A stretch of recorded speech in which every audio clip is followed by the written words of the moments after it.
Healthcare is still a challenge for the majority of Kenyans. It is even worse for those battling non-communicable diseases such as diabetes, owing to the high associated cost for such treatments. Robbie Mondi tells us how a young man's pain has been a source of joy for many on this week's Healthbeat.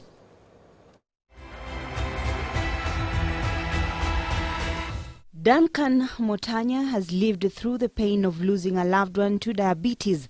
The 28-year-old's life changed in 2013 when his father was involved in a motorcycle accident that left a serious wound on his leg.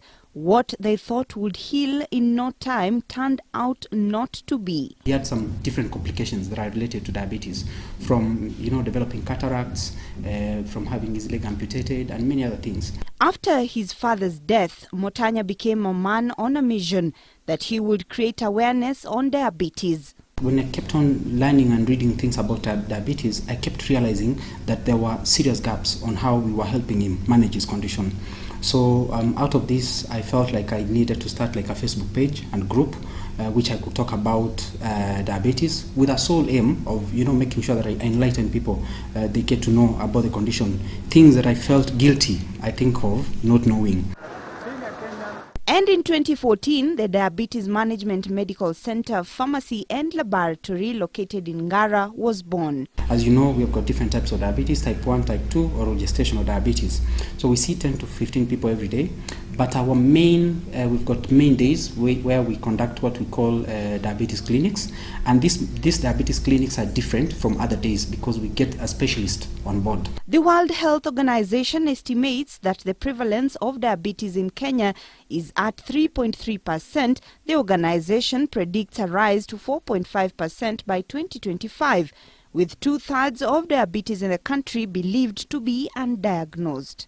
They should do more awareness campaigns because there's a huge number of people living without knowing that they have diabetes. So awareness and insulin cost cut. It's very important. Motanya's course has seen hundreds of patients treated at the facility every week. And while the cost of treating diabetes remains high, he encourages a healthy lifestyle. Paying out of pocket for the strips and the insulin, sometimes even the tests and all of that, it was quite expensive. Yeah, it's a heavy toll. So I only imagine people who maybe don't have family to support them. It's quite rough. When we are growing, we are told that it is for the rich people, old people. Can you see, even we have our group for diabetic DMRC group. We have like children who are like 3 years and they are diabetic. So can you see, it's no longer for old and rich people.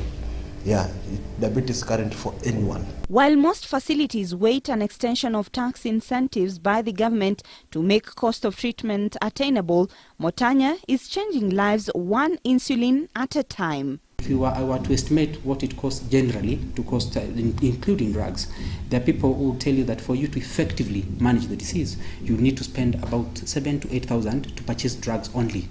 Those are drugs in a month. And of course now, when you put in some kind of tests that are required, you look at spending about 15,000 every other month to effectively manage this condition. Robbie Omondi, K24, Healthbeat.